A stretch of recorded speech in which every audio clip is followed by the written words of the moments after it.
1 പത്രോസ് 5 അധ്യായം 7 അവൻ നിങ്ങൾക്കായി കരുതുന്നതാകയാൽ നിങ്ങളുടെ സകല ചിന്താകുലവും അവൻ്റെ മേൽ ഇട്ടുകൊള്ളുവിൻ. അപ്പോസ്തലനായ പത്രോസ് എഴുതിയിരിക്കുന്ന ഈ വാക്യം നമ്മെ വളരെയേറെ ആശ്വസിപ്പിക്കുന്നതാണ്, നമുക്ക് പ്രത്യാശ നൽകുന്നതാണ്. പലപ്പോഴും നമ്മുടെ സമാധാനം കെടുത്തിക്കളയുന്നതായ ഒരു കാര്യമാണ് ഈ കരുതൽ എന്നുള്ളത്. എനിക്ക് വേണ്ടി കരുതുവാൻ ആരുമില്ലല്ലോ എന്നൊരു പക്ഷെങ്കിൽ വിചാരിക്കുന്ന ധാരാളം പേരുണ്ടാകാം. മക്കൾക്ക് വേണ്ടി കരുതുവാൻ ഇതുവരെ എനിക്ക് സാധിച്ചില്ലല്ലോ എന്ന് വിചാരിച്ച് വിഷമിക്കുന്നവരുണ്ടാകാം. തങ്ങളുടെ ഭാര്യയെ കരുതുവാൻ, ഭർത്താവിനെ കരുതുവാൻ, മാതാപിതാക്കളെ കരുതുവാൻ ഒന്നും എനിക്ക് സാധിച്ചില്ലല്ലോ എന്നൊക്കെ ഓർത്ത് ഭാരപ്പെടുന്ന ധാരാളം പേരുണ്ടാകാം.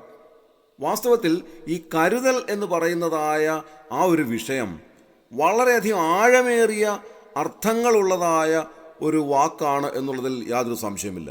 മാതാപിതാക്കൾ തങ്ങളുടെ കുഞ്ഞുങ്ങളെ കരുതുന്നത് വാസ്തവത്തിൽ ഈ ആഴമേറിയ അർത്ഥം നാം ചിന്തിക്കുമ്പോഴാണ് മനസ്സിലാക്കുവാൻ സാധിക്കുന്നത്. അത് മനുഷ്യർ മാത്രമല്ല, മൃഗങ്ങളും പക്ഷികളും എല്ലാം തങ്ങളുടെ കുഞ്ഞുങ്ങളെ കരുതുന്നതായ ആ വിധം എന്ന് പറയുന്നത് പ്രത്യേകം പ്രസ്താവ്യമായിട്ടുള്ള കാര്യമാണ്. ഏതാനും ചില ദിവസങ്ങൾക്ക് മുൻപ് ഞാൻ കേരളത്തിൻ്റെ കിഴക്കൻ ഭാഗമായ തേക്കടിയിലൂടെ സഞ്ചരിക്കുമ്പോൾ അവിടെ വനം കാണുന്നതിന് വേണ്ടി അല്പസമയം വാഹനം നിർത്തി അവിടെ ഇറങ്ങി നിൽക്കുകയുണ്ടായി. ആ സമയത്ത് അവിടെയുള്ളൊരു ഫോറസ്റ്റ് ഗാർഡ് അടുത്തേക്ക് വന്നു. ഒരു സ്ത്രീയാണ്. അവരോട് സംസാരിച്ചതായ സമയത്ത് അവർ പറഞ്ഞതായ ഒരു കാര്യം, കഴിഞ്ഞ 1.5 ആഴ്ചയായി ഒരു തള്ളയാന അതിൻ്റെ ആന കുഞ്ഞിനെയും കൊണ്ട് ആ ഭാഗങ്ങളിൽ പലയിടങ്ങളിലായി നിൽക്കുകയാണ്. കാരണം എന്താണെന്നറിയാമോ?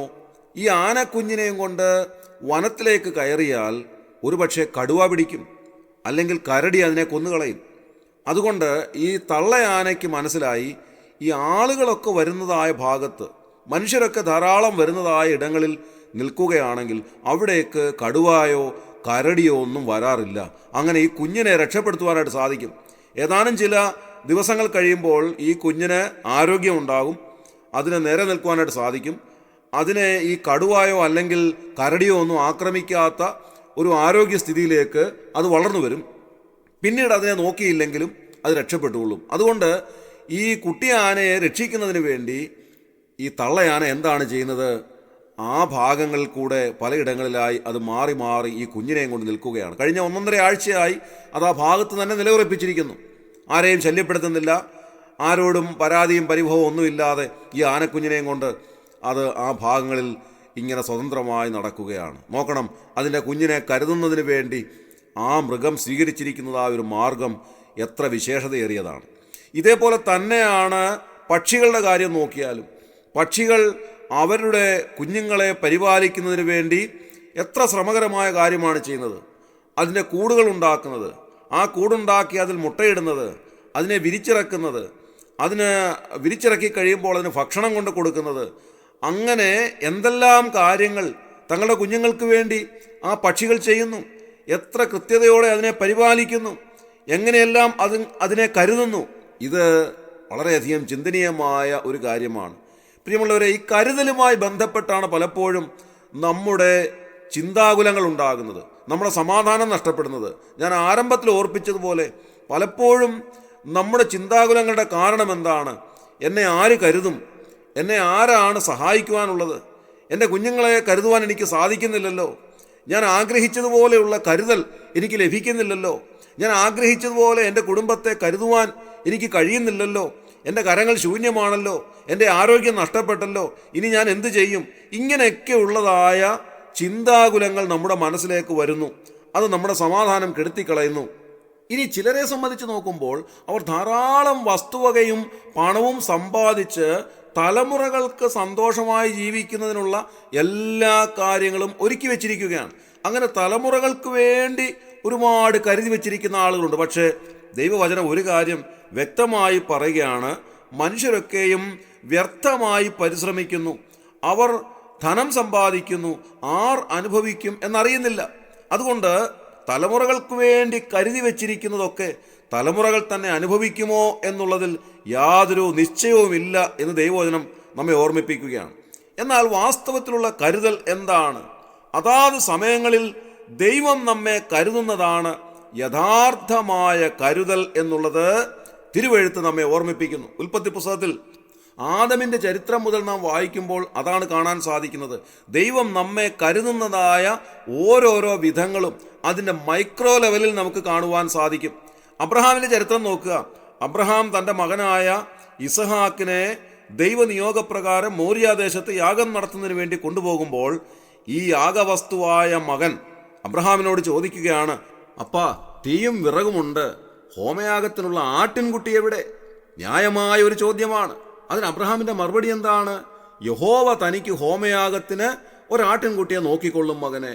നോക്കുക, യഹോവ തനിക്ക് വേണ്ടി കരുതിക്കൊള്ളും എന്നുള്ളതായ ഒരു ദൃഢനിശ്ചയം അബ്രഹാമിനുണ്ടായിരുന്നു.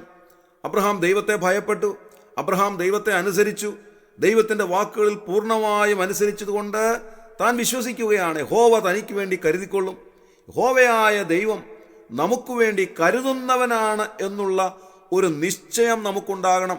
നമ്മുടെ ജീവിതത്തിൻ്റെ എല്ലാ ആവശ്യങ്ങളുടെ മുഖത്തും നമുക്ക് വേണ്ടി കരുതുവാനുള്ള ഒരുവനുണ്ട്. പലപ്പോഴും നമ്മൾ വിചാരിക്കും, എനിക്ക് കരുതുവാൻ സാധിക്കുന്നില്ലല്ലോ, എനിക്ക് വേണ്ടി ആര് കരുതും? ഈ കാര്യങ്ങളൊക്കെ നാം ചിന്തിച്ച് വല്ലാതെ വിഷമിക്കാറുണ്ടെന്നാൽ ദൈവവചനം നമ്മെ ഓർമ്മിപ്പിക്കുന്നത് നമുക്ക് വേണ്ടി കരുതുന്ന ഒരുവനുണ്ട്. ഒരു ദൈവ പൈതലിന് വേണ്ടി ദൈവം കരുതുന്നു എന്നുള്ളത് എത്രയോ ആശ്വാസകരമായ ഒരു വസ്തുതയാണ്. തിരുവെഴുത്തിൻ്റെ ഓരോ ഭാഗങ്ങളും പരിശോധിച്ചാൽ ദൈവം അത്ഭുതകരമായി തൻ്റെ മക്കളെ കരുതുന്ന വിധങ്ങൾ ഓരോന്നും കാണുവാൻ കഴിയും. തൻ്റെ സ്വന്തം ജനത്തെ മരുഭൂമിയിൽ കൂടെ കൊണ്ടുവരുമ്പോൾ ഏതെല്ലാം നിലകളിലാണ് ദൈവം അവരെ കരുതിയത്. അവർക്ക് ദാഹിച്ചപ്പോൾ ദാഹജലം നൽകി അവരെ പരിപാലിച്ചു. അവർക്ക് ഭക്ഷണമില്ലാതെ വിഷമിച്ചപ്പോൾ സ്വർഗത്തിൻ്റെ കിളിവാതിലുകളെ തുറന്ന് അവർക്ക് ഭക്ഷണം നൽകിക്കൊടുത്തു. സ്വർഗീയ ഭോജ്യമായ മന്ന അവർക്ക് നൽകി, കാടപ്പക്ഷികളെ നൽകി. അങ്ങനെ അവരെ കരുതി പോറ്റി പുലർത്തിക്കൊണ്ടുവന്ന വിധങ്ങൾ തിരുവെഴുത്തിൻ്റെ ആരംഭഭാഗങ്ങളിൽ രേഖപ്പെടുത്തിയിട്ടുണ്ട്. ഇനി ഏലിയാവിൻ്റെ ചരിത്രം നോക്കിയാൽ കാക്കയെ കൊണ്ട് ദൈവം അദ്ദേഹത്തെ പരിപാലിച്ചു, പോഷിപ്പിച്ചു എന്നാണ് കാണുവാൻ സാധിക്കുന്നത്. കാലത്തും വൈകിട്ടും അപ്പവും ഇറച്ചിയും കൊണ്ടുവന്ന് കൊടുക്കുവാൻ ഒരു കാക്കയോട് കൽപ്പിച്ച് അങ്ങനെ ഏലിയാവിനെ കരുതിയ ദൈവം. അങ്ങനെ അങ്ങോട്ട് നോക്കുമ്പോൾ ദൈവം നമ്മെ കരുതുന്നവനാണ് എന്നുള്ളതിൻ്റെ വ്യക്തമായ തെളിവുകൾ തിരുവെഴുത്ത് നമുക്ക് നൽകുകയാണ്. അതുകൊണ്ട് ദൈവവചനം നമ്മോട് പറയുന്നു, അവൻ നിങ്ങൾക്കായി കരുതുന്നതാകയാൽ നിങ്ങളുടെ സകല ചിന്താകുലവും അവൻ്റെ മേൽ ഇട്ടുകൊള്ളുവിൻ. ഓരോ വിശ്വാസിയുടെ മനസ്സിൽ ഈ ഒരു ദൃഢനിശ്ചയം ഉണ്ടാകേണ്ടത് ആവശ്യമാണ്. ഈ ഒരു വലിയ വിശ്വാസം രൂഢമൂലമാകേണ്ടത് ആവശ്യമാണ്. കർത്താവ് നമുക്ക് വേണ്ടി കരുതുന്നു. നമ്മുടെ ഓരോ കാര്യങ്ങളും കർത്താവ് അറിയുന്നു. അവിടുന്ന് നമ്മുടെ എല്ലാ ആവശ്യങ്ങളുടെ മുഖത്തും നമ്മെ സഹായിക്കുവാൻ മതിയായവനാണ്. സ്വർഗീയമായ സഹായം നമുക്ക് നൽകി നമ്മെ കരുതുവാനും നമ്മെ പരിപാലിക്കുവാനും ശക്തനായിട്ടുള്ളവനാണ്, മനസ്സുള്ളവനാണ്. അതുകൊണ്ട് നാം വിഷമിക്കേണ്ടുന്നതായ ആവശ്യമില്ല എന്ന് ദൈവവചനം നമ്മെ ഓർമ്മിപ്പിക്കുകയാണ്. 121 സങ്കീർത്തനത്തിൽ നാം വായിക്കുന്നുണ്ട്, ഞാൻ എൻ്റെ കണ്ണ് പർവ്വതങ്ങളിലേക്ക് ഉയർത്തുന്നു, എനിക്ക് സഹായം എവിടെ നിന്ന് വരും? എൻ്റെ സഹായം ആകാശത്തെയും ഭൂമിയെയും ഉണ്ടാക്കിയ യഹോവയിൽ നിന്ന് വരുന്നു. നോക്കുക, ദൈവം നമ്മെ സഹായിക്കുന്ന വിധങ്ങൾ എത്രയോ അത്ഭുതാവഹമാണ്. പലപ്പോഴും നാം വിഷമിക്കുമ്പോൾ ദൈവവചനം നമ്മോട് പറയുകയാണ്, കുഞ്ഞെ, അവൻ നിനക്കായി കരുതുന്നവനാണ്. നീ എന്തിനാണ് ഭാരപ്പെടുന്നത്? നീ എന്തിനാ പ്രയാസപ്പെടുന്നത്? നിന്റെ ആവശ്യങ്ങൾ നീ യാചിക്കുന്നതിന് മുൻപേ തന്നെ അറിയുന്നവനാണ് നിന്റെ ദൈവം. അതുകൊണ്ട് നീ തക്ക സമയത്ത് ദൈവം നിന്നെ ഉയർത്തേണ്ടതിന് അവൻ്റെ ബലമുള്ള കൈക്കീഴ് താണിരിക്കുക. ദൈവം നിന്നെ സഹായിക്കും, അത്ഭുതകരമായി നിന്നെ വിടുവിക്കും, നിന്നെ കരുതും, നിന്നെ പോറ്റി പുലർത്തും. എത്രയോ അനുഗ്രഹകരമായ വചനമായിട്ടിരിക്കുന്നു. ഇത് വാസ്തവത്തിൽ ഭൗമികമായ കാര്യങ്ങളോടുള്ള ബന്ധത്തിലുള്ള കരുതലാണെങ്കിൽ ആത്മീയമായ അർത്ഥത്തിൽ ദൈവം വളരെ വലിയൊരു കരുതലാണ് നമുക്ക് വേണ്ടി നൽകിയിട്ടുള്ളത്. എബ്രായലേഖനം 11 അധ്യായം 40 വാക്യത്തിലേക്ക് നാം വരുമ്പോൾ അവിടെ എഴുതിയിരിക്കുന്നത്, നമുക്ക് വേണ്ടി ഏറ്റവും നല്ലത് ഒന്ന് ദൈവം മുൻകരുതിയിരുന്നു എന്നുള്ളതാണ്. പഴയ നമ്മ വിശുദ്ധന്മാർ അവരുടെ വിശ്വാസത്താൽ വാഗ്ദത്ത നിവൃത്തി പ്രാപിക്കുവാൻ ദൈവം അവരെ ഒരുക്കിയെങ്കിൽ നമ്മെ കൂടാതെ അവർ വാഗ്ദത്ത നിവൃത്തി പ്രാപിക്കാതിരിക്കേണ്ടതിന് ദൈവം നമുക്ക് വേണ്ടി ഏറ്റവും നല്ലതൊന്ന് മുൻകരുതിയിരുന്നു. അതെന്താണ് ഏറ്റവും നല്ലത്? കർത്താവായ യേശുക്രിസ്തുവിലൂടെയുള്ള വലിയ രക്ഷ ദൈവം ലോകസ്ഥാപനത്തിന് മുന്നമേ നമുക്ക് വേണ്ടി മുൻകരുതിയിരുന്നു എന്നാണ് എഴുതിയിരിക്കുന്നത്. എത്രമാത്രം വലിയൊരു കരുതലാണ് ദൈവം ആത്മീയമായി നമുക്ക് വേണ്ടി ഒരുക്കിയത്.